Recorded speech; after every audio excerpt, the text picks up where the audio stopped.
नमस्कार, बात विवाद में आप सभी का एक बार फिर से स्वागत है। आज के हमारे मेहमान वो शख्स जिन्होंने 9 साल की उम्र में संघर्ष का मतलब समझ लिया, 2010 में जिन्होंने पार्षद के लिए चुनाव लड़ा और विजयी हुए और लगातार 3 बार पार्षद चुनने का रिकॉर्ड बनाया। जी हाँ, हम बात कर रहे हैं सुजानगढ़ के आगामी विधानसभा चुनावों के राष्ट्रीय लोकतांत्रिक पार्टी के संभावित उम्मीदवार श्री बाबूलाल कुलदीप का। आइए स्वागत करते हैं।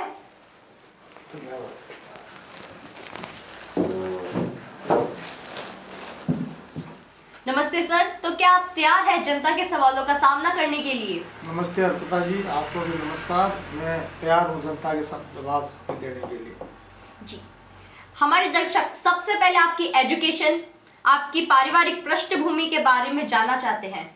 देखिए अर्पिता जी, 1974 में मेरा जन्म हुआ था और 1986 में मेरे पिताजी का अचानक देहांत हो गया। उस समय मैं 9-10 वर्ष का था। उसके बाद मैंने पढ़ाई शुरू की और बीए तक सुजला कॉलेज में मैंने बीए तक शिक्षा ग्रहण की और मेरे माताजी ने हमारा पालन पोषण किया। माताजी वाटर वर्क्स में सर्विस में थे, मेरे पिताजी की जगह लग गई थी और तब से लेकर अब तक मैं राजनीतिक के साथ साथ सामाजिक कार्यकर्ता के रूप में सक्रिय भूमिका निभाता आ रहा हूँ और मैंने हमेशा जन्म से लेकर 9 साल से लेकर अब तक संघर्षीय जीवन जिया और मुझे संघर्षीय जीवन जीने में, लोगों का काम करने में मज़ा भी आता है। आपने बहुत ही अच्छी तरीके से, बहुत ही बेबाकी से सवालों का जवाब दिया है। जनता आपसे जानना चाहती है कि राजनीति में आपका आना कैसे हुआ? देखिए 1991 में मंत्री जी के साथ सक्रिय कार्यकर्ता के रूप में जुड़ा और 2008 में मंत्री जी ने कहा तेरे को पार्षद का चुनाव लड़ना पड़ेगा। तो मैंने कहा साहब मैं अभी पारिवारिक परिस्थितियों की वजह से चुनाव नहीं लड़ना चाहता। 2010 में मेरे ऊपर और दबाव आया तो मैंने मंत्री जी की बात रखते हुए 2010 में पार्षद का पहला चुनाव लड़ा और भारी मतों से जनता ने मुझे आशीर्वाद देकर जिताया। तब से लेकर अब तक मैं उपसभापति भी रहा, सभापति भी रहा, अनेक पदों पर संगठनों में पदाधिकारी के रूप में मैंने कार्य किया और मास्टर जी के नेतृत्व में मैं कांग्रेस में रहकर जनता की, गरीब जनता की सेवा करने में ज़्यादा विश्वास करता था। आप गरीब जनता की सेवा करने में इतना विश्वास करते हैं, इसके लिए आपको हमारे YouTube चैनल की तरफ से धन्यवाद। तो जनता का आपसे अगला सवाल ये है कि कांग्रेस से आप पार्षद हैं, पहले आप उप सभापति और सभापति दोनों भी रहे हैं।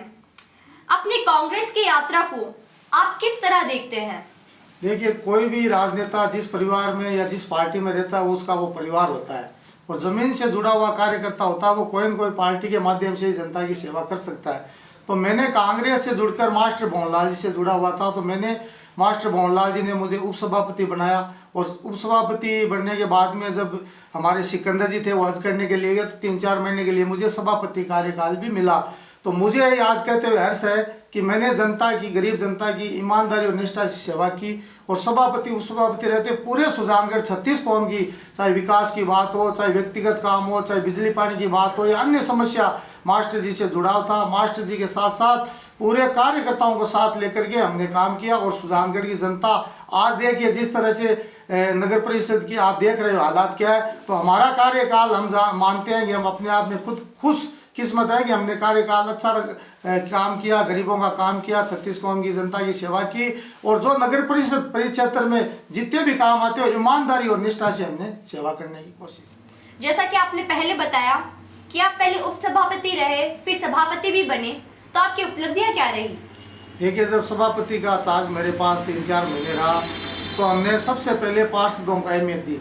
जो हम पार्षद, उपसभापति, सभापति पार्षद के माध्यम से बनता है और पार्षद ही नगर परिषद में रीढ़ की हड्डी होती है। तो पार्षदों को हमने मान सम्मान दिया, उनका काम किया और जब मैं सभापति रहा तो आपको पता होगा कि अशोक स्तंभ का जो काम वो मेरे कार्यकाल में हुआ और आप जो गांधी चौक का जो पार्क है दादी समाज से तैयार किया गया था वो मेरे कार्यकाल में हुआ। लेकिन विडम्बना, ईर्ष्या की भावना से जो आज उसको वो जो पार्क बना हुआ उसको तैयार नहीं किया जा रहा है, इसलिए कि वो बाबूलाल के कार्यकाल में बना हुआ है। और करीब 8-10 करोड़ रुपए के काम, विकास के काम जनता के 1 से 45, उस समय 45 वार्ड थे, 45 वार्ड में हमने पार्षदों को बुला बुला कर कार्य किए, पार्षदों का दिल जीतने का काम किया। और उसी का प्रतिफल रहा कि मास्टर भंवरलाल जी जब ये 2018 में विधानसभा का चुनाव लड़े, पहली बार इतिहास में पहली बार उनको हमने 9000 वोट सीटी से आगे रखा। ये सिकंदर जी और मेरी दोनों की मेहनत का ही प्रतिफल था।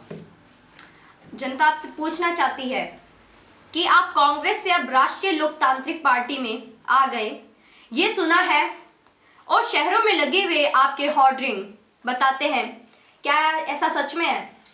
ये अर्पिता जी, आपने बहुत बढ़िया शानदार क्वेश्चन किया है। देखिए, मैं कांग्रेस से जुड़ा हुआ था 1998 में, और मास्टर भंवरलाल जी के लिए मैं समर्पित कार्य कर, व्यक्तिगत मास्टर भंवरलाल जी मुझे जिनायन नेता के रूप में लगे, तो मैं 1998 में उनसे जुड़ा। कांग्रेस की जहाँ तक बात है, तो कांग्रेस आपको पता होगा कि हमारे जो माइनॉरिटी, एसी के, ओबीसी के, ये जो हमारी तरफ से वाल्मीकि बस्ती, खटीक बस्ती, व्यापारी, सब्जी परोस, नाई, भार्गव, इधर सांडचौ के वार्ड कांग्रेस पूरी तरह से लुप्त हो चुकी थी। तो मास्टर भंवरलाल जी ने मुझे आगे ला करके कार्य करने के लिए कहा, और मैं अपने आप को सौभाग्यशाली समझता हूँ कि 8-10 वार्डों में मेरे जुड़ने के बाद में कांग्रेस मजबूत हुई, मास्टर भंवरलाल जी मजबूत हुए। लेकिन अचानक मास्टर भंवरलाल जी जाने के बाद में आपको पता होगा, सभापति का जब चुनाव हो रहा था, तो हमारे को खाटू श्याम जी लेकर गए थे, तो वहाँ मनोज जी और मनोज जी माँ के माध्यम से ये कहा गया था, बाबूलाल तो हमारा बेटा, हमारे परिवार का सदस्य, मुझे भावनाओं में लेकर, और उन्होंने कहा कि सभापति दूसरा बनाना जरूरी है। मैं सभापति के दौड़ में था, लेकिन जयनिवास को मैंने अपना घर समझा। लेकिन उन माँ बेटों ने सभापति बनने के बाद, एमएलए बनने के बाद, उन्होंने अपना करवट चेंज कर ली मेरे प्रति। उन्होंने धीरे धीरे उनको ये लोगों ने बरगला दिया कि जाति से रेगर है, एमएलए की टिकट मांग लेगा, तेरे पिताजी का खास रहा हुआ है, मजबूत है, सुजानगढ़ विधानसभा में इसकी पहचान। इन बातों को ध्यान में रखते हुए उन्होंने कहीं न कहीं मुझे दरकिनार करने की चेष्टा की। तो मैंने विधायक मनोज जी बनने के 1.5 महीने बाद में जयनिवास छोड़ दिया, और मुझे ऐसा लगा कि मास्टर भंवरलाल जी जैसा मुझे नेता चाहिए। तो मैंने तलाश करते करते, कि मैं ज़मीन से जुड़ा हुआ कार्य करता हूँ, मैं गरीब जनता की सेवा में विश्वास करता हूँ, लोगों का काम करने में विश्वास करता हूँ, और मेरा ये ध्येय रहता है कि जो मेरे पास कोई काम लेके आया है, चाहे कहीं राजस्थान का ही काम हो, वो मैं उसको संतुष्ट करके भेजूँ। तो मैंने सोचते सोचते मुझे हनुमान जी बेनीवाल ध्यान में है। ये देखिए, आज गरीब के मसीहा है, ईमानदार के मसीहा, गरीब को गणेश मानकर काम करने वाले हैं, और जिस तरह से लोकसभा में बोल रहे हैं, आप सब देखते हो।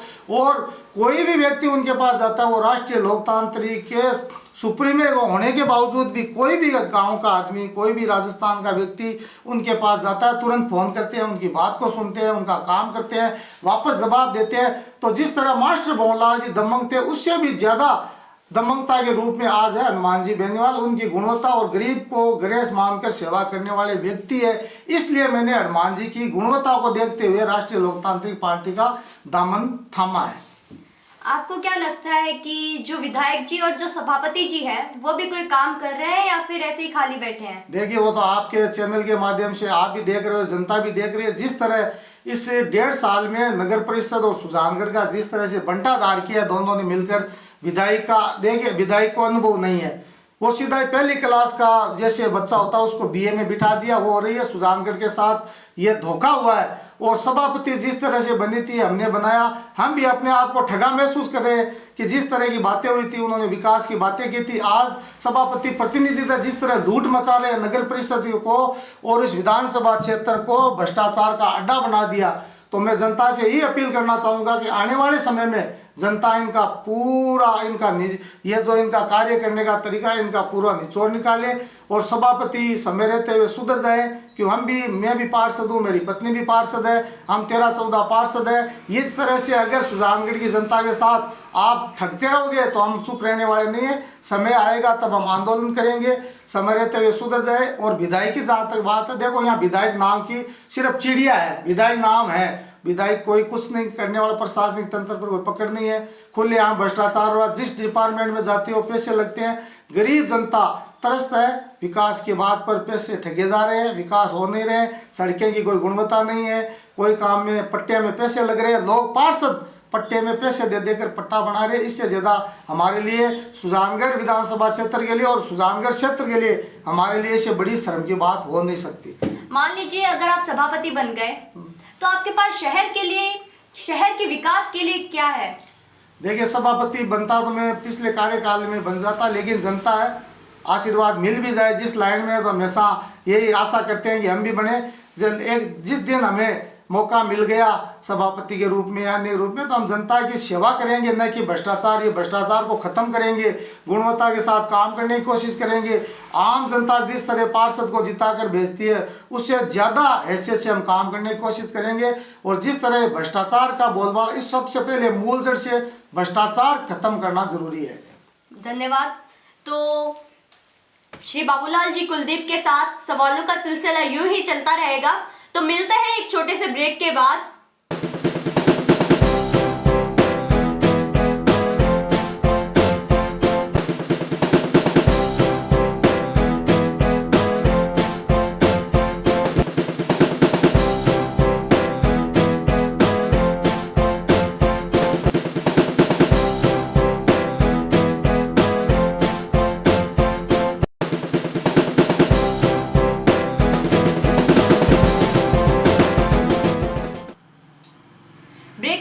चलिए फिर से जारी रखते हैं सवालों का सिलसिला श्री बाबूलाल कुलदीप के साथ। आपने अभी तक बताया कांग्रेस छोड़ने के आपके क्या कारण रहे हैं, पर आप मास्टर भंवरलाल जी के खास सिपह सालरों में गिने जाते हैं, तो उनके जाने के बाद आपका मन क्यों बदला? देखिए, मैं मास्टर भंवरलाल जी के साथ पहले बताया 1991 से जुड़ा हुआ था, और मास्टर भंवरलाल जी मुझे अपने परिवार की तरह, अपने बेटे की तरह रखते थे। तो मैं 22 साल तक निसंकोच उनके आदेशों की पालना की, जनता की सेवा की, और मुझे मास्टर जी थे तब तक जनता की सेवा करने में मज़ा आया। और जनता की सेवा, कोई भी काम होता तो मैं हाँ कर लेता कि मैं काम ये कर दूंगा। लेकिन मास्टर जी के जाने के बाद में कांग्रेस के धीरे धीरे आप देख रहे हो कि ग्राफ गिरता जा रहा है। जो 5-7 लोग हैं, जो मंत्री जी ने कभी उनको नज़दीक नहीं लगाए, वो लोग कांग्रेस को घेरे हुए बैठे हैं। तो ये देखकर मुझे लगा कि मुझे देखो काम करना है, न कि कोई मेरे का व्यक्तिगत मुझे कोई फ़ायदा लेना है, न कोई कांग्रेस पार्टी में रहकर मुझे कोई पीठ पीछे छुरा घोंपने वाली बात थी। तो मैं एक मास्टर जी जाने के बाद में हनुमान जी बेनीवाल को नेता मान रहा हूँ, इसलिए कि वो बेखौफ है, वो बोलने में दमंग है, गरीब को काम करने में सक्षम है, किसी जाति किसी धर्म का काम करने में सक्षम है। आपने देखा होगा अभी खानकानी समाज की आरक्षण देने की बात लोकसभा में पहली बार की उस व्यक्ति ने बुलाई। अभी जो ये जोधपुर में जो सिलेंडर फटा, उसमें जाकर खड़े हो गए। और अब दलितों में, जहाँ दलित के साथ जहाँ भी अत्याचार होते हैं, वो जाकर खड़े हो जाते हैं। तो उनकी क्वालिटी और उनकी काम करने की क्षमता को देखकर मैं उनसे प्रभावित हुआ, और कांग्रेस को छोड़ के आरएलपी में, राष्ट्रीय लोकतांत्रिक पार्टी में इसलिए गया हूं कि सुजानगढ़ विधानसभा की जनता जो काम से वंचित है, उस जनता का मैं काम करके उनकी सेवा कर सकूं। जनता आपसे पूछना चाहती है, राष्ट्रीय लोकतांत्रिक पार्टी में शामिल हो गए हैं आप, तो क्या आपकी पत्नी भी रालोपा में आ गई है? जी हाँ, देखिए, राष्ट्रीय लोकतांत्रिक पार्टी में हमारे साथ कम से कम 11-12 पार्षद है, मेरी पत्नी और मेरे सहित, और कम से कम सैकड़ों की संख्या में 36 कौम के कार्यकर्ता, वो सब हमने राष्ट्रीय लोकतांत्रिक पार्टी ज्वाइन कर ली है। ज्वाइन करके हमने, आपको पता है कि हमने पोस्टर बैनर भी लगाने शुरू कर दिया। अभी सरदार से पुरजोर प्रसार भी किया राष्ट्रीय लोकतांत्रिक पार्टी का, और करीब 15 दिन तक मैं हनुमान जी बेनीवाल के साथ में ही सरदार शहर प्रचार में था। तो क्या आप पार्षद पद में इस्तीफा दे दिया? देखिए, पार्षद जनता ने बनाया है, तो पार्षद पद हमने कांग्रेस की सदस्यता से करीब सैकड़ों कार्यकर्ताओं ने इस्तीफा दे दिया। पार्षद तो जनता ने चुना है, तो इसलिए हम पार्षद से इस्तीफा क्यों दें? हम जनता के काम करेंगे, जनता की भावनाओं की कदर करेंगे, और पार्षद तो हम है ही है। आगामी चुनाव में भी हम राष्ट्रीय लोकतांत्रिक पार्टी को मजबूत करेंगे, बूथ लेवल तक मजबूत करेंगे, बूथ लेवल से लेके जिला अध्यक्ष तक की कार्यकारिणियाँ बनाएंगे। और आरएलपी सुप्रीमो अभी व्यस्त है, वो फ्री होने के बाद में राष्ट्रीय लोकतांत्रिक पार्टी के कार्यकारिणी का गठन पूरे विधानसभा क्षेत्र सुजानगढ़ में भी करने वाले हैं। जनता आपसे अगला सवाल करना चाहती है कि आप सभापति पर सवाल उठाते आ रहे हैं, आपको पहले वाले सभापति और वर्तमान सभापति में क्या अंतर नजर आता है? देखो, रात दिन का अंतर है। जनता देख रही है कि पहले वाले सभापति ईमानदार, निष्ठावान और 5 टाइम नमाज अदा करने वाले व्यक्ति ईमानदारी होता है। उन्होंने ईमानदारी से सेवा की और मेरे साथ मिलकर हम दोनों ने सुजानगढ़ का विकास किया। हमारे कार्यकाल में करीब 700 करोड़ रुपए खर्च हुए, चाहे सीवरेज की बात हो, चाहे अपने नगर परिषद के सुलभ शौचालय की बात हो, बिल्डिंग की बात हो, नगर परिषद भवन की बात हो, या जगह जगह ना तो तालाब पार्क की बात हो, या 60 वार्ड 45 वार्डों में विकास की बात हो। हमने एक से बढ़कर एक विकास कार्य करने की चेष्टा की। आपको बताना चाहूँगा कि हमारे कार्यकाल में 2 करोड़ रुपए के लागत से ये सुलभ शौचालय 4 या 5 बने हुए, उनकी दुर्दशा है। उसमें पानी नहीं है, पानी है तो टंकी नहीं है, टंकी है तो मोटर नहीं है। तो ये सब आप देख लीजिए, जनता देख रही है कि पहले वाले सभापति उप सभापति के कार्यकाल में अब में क्या फर्क है। ये जनता अपने आप उनका निर्णय करने वाली है। बहुत ही बेबाकी से आपने अपनी बात रखी है। तो जनता का अगला सवाल आपसे ये है, आपने मास्टर भंवरलाल जी के साथ काम किया है, उनके खास भी रहे हैं, मास्टर जी के पुत्र के साथ भी आपके अच्छे संबंध रहे होंगे, फिर क्यों आपने उनका साथ छोड़ दिया? देखिए, मास्टर भंवरलाल जी ने हमेशा मुझे घरेलू मेंबर समझा, जय निवास का मेंबर समझा।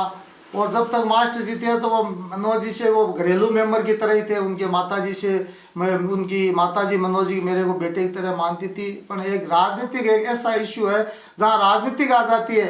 मंत्री जी थे तब तक तो सारे परिवार से अच्छे संबंध थे।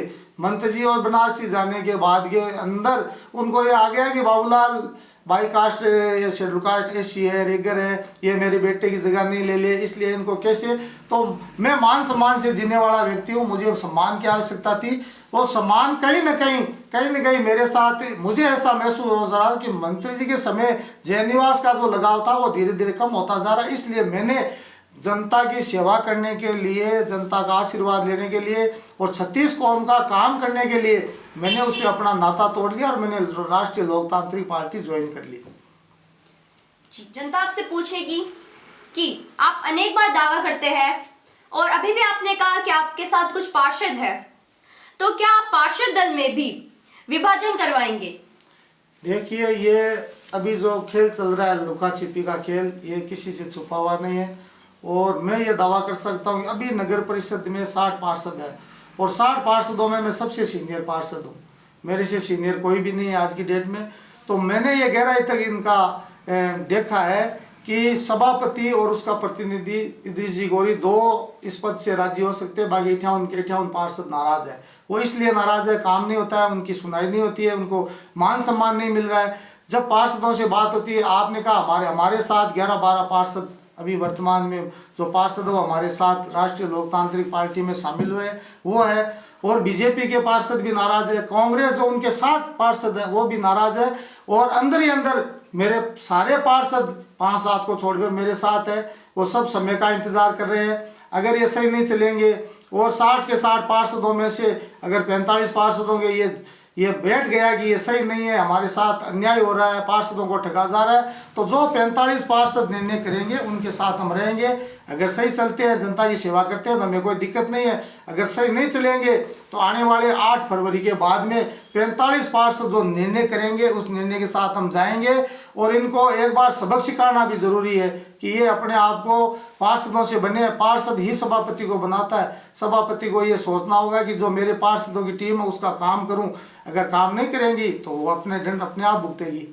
अभी आपने बोला कि आप उन्हें सबक सिखाएंगे, तो आप क्या सबक सिखाएंगे उन्हें? मैं अकेला कुछ नहीं कर सकता। जो 60 पार्षद है उसमें से 45 पार्षद, 50 पार्षद, 55 पार्षद आज की डेट में नाराज हैं और वो सर्वसम्मति से जो भी पार्षद निर्णय करेंगे मैं उनके साथ जाऊंगा। धन्यवाद। तो मिलते हैं फिर से एक छोटे से ब्रेक के बाद।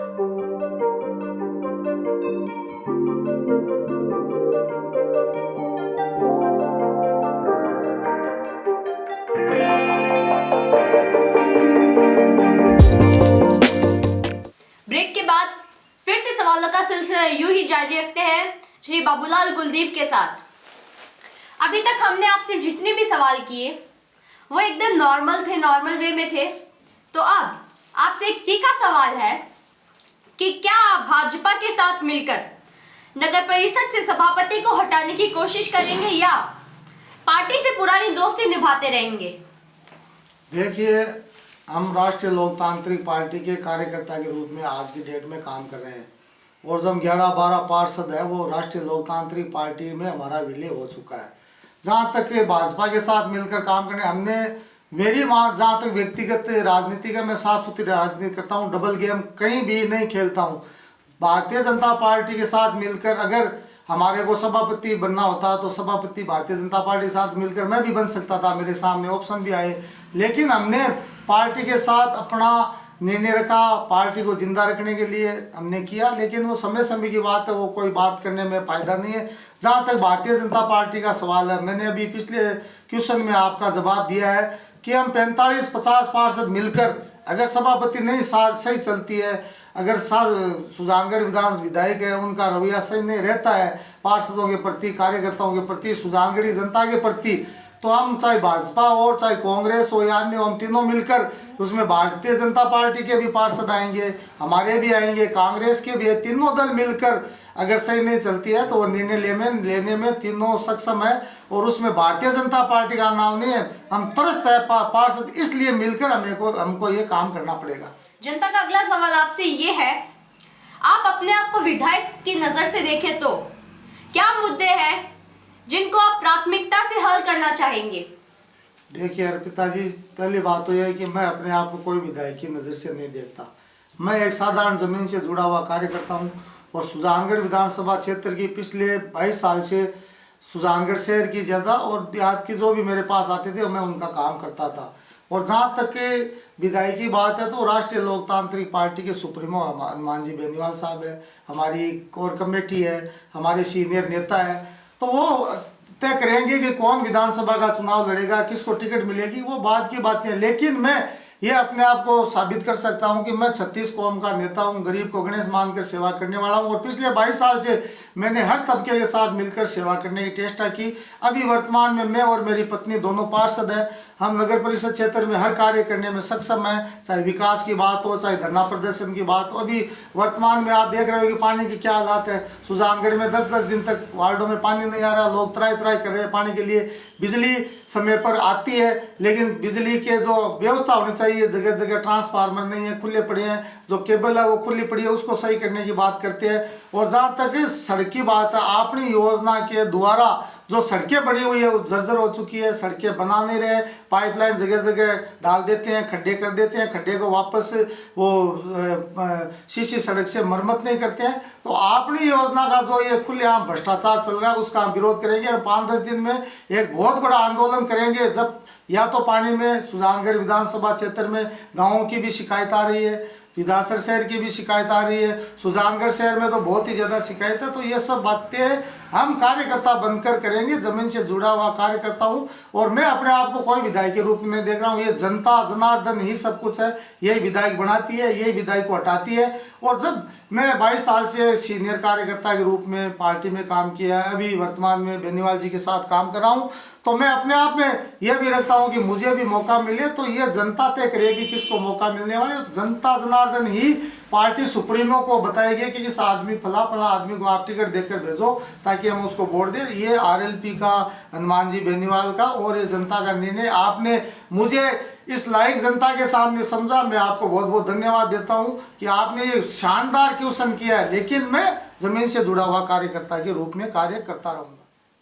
फिर भी मान लीजिए अगर आप विधायक हैं तो आप सुजानगढ़ की क्या क्या समस्याएं सॉल्व कर सकते हैं?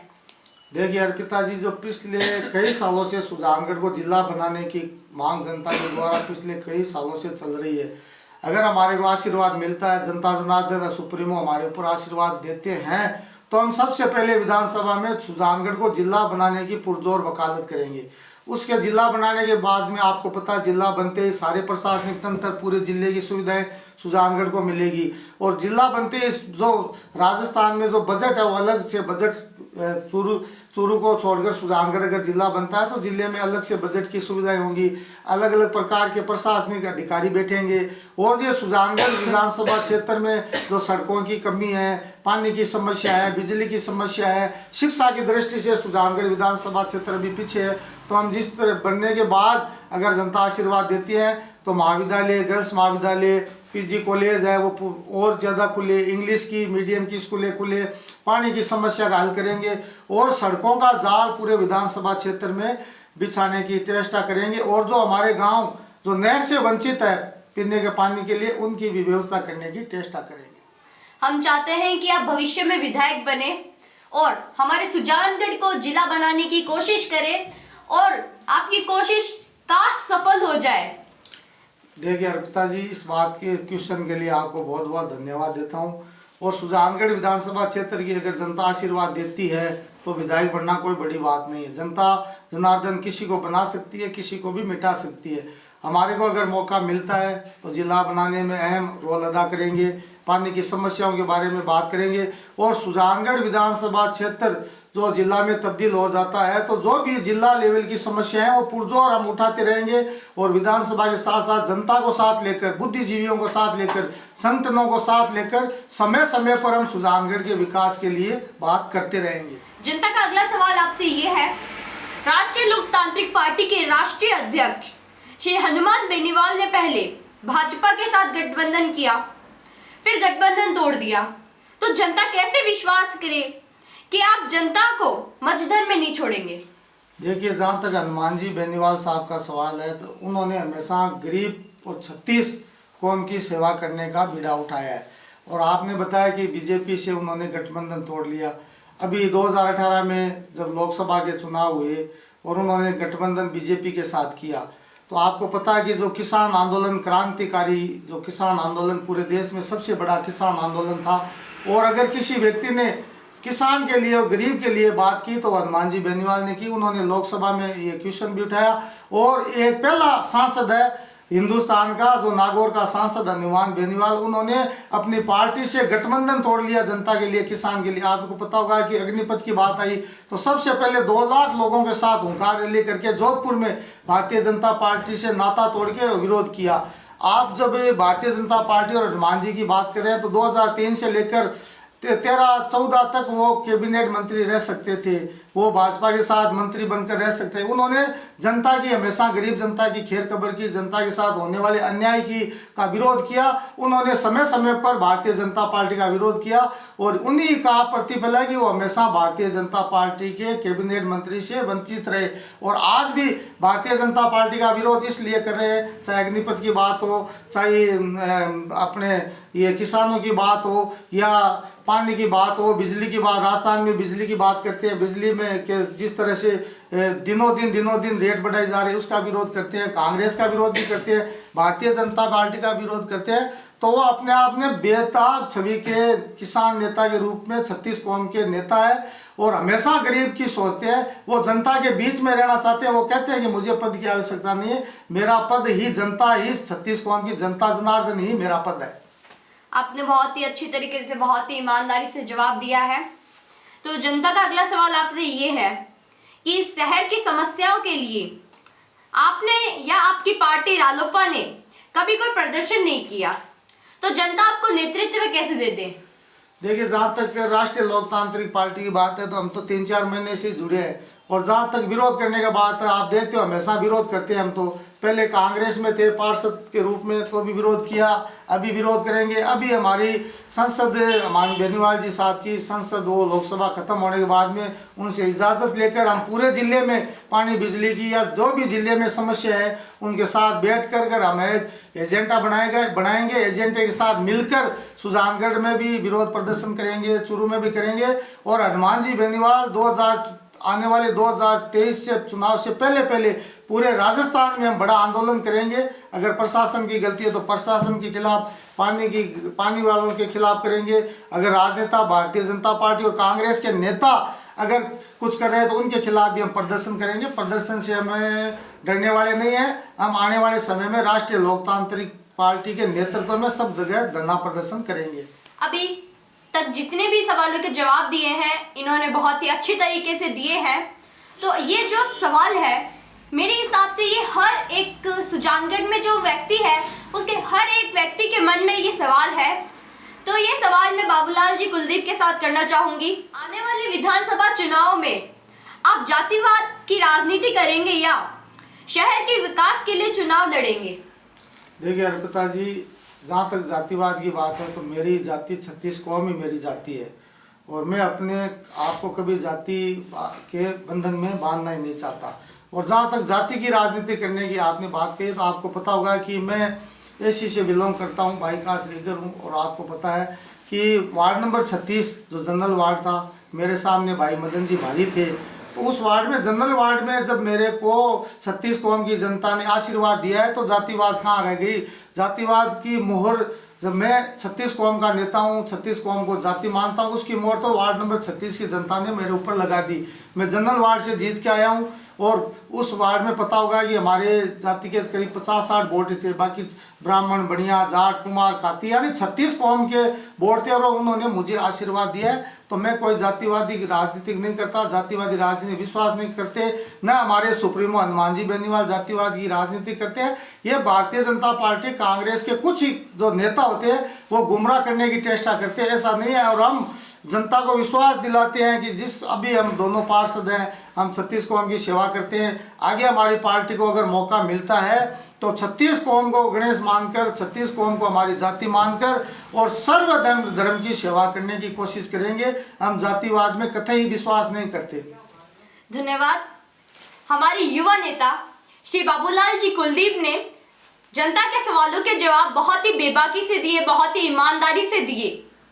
और मेरे हिसाब से जो सुजानगढ़ की जो जनता है वो इन सवालों के जवाब से संतुष्ट भी हो गई होगी।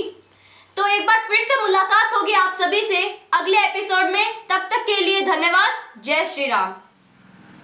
तो अब मैं आमंत्रित करूंगी श्री बाबूलाल जी कुलदीप को प्रतीक चिन्ह देने के लिए श्री विलियम विल्सन जी को, जो हमारे चुरू जिले के वरिष्ठ पत्रकार है।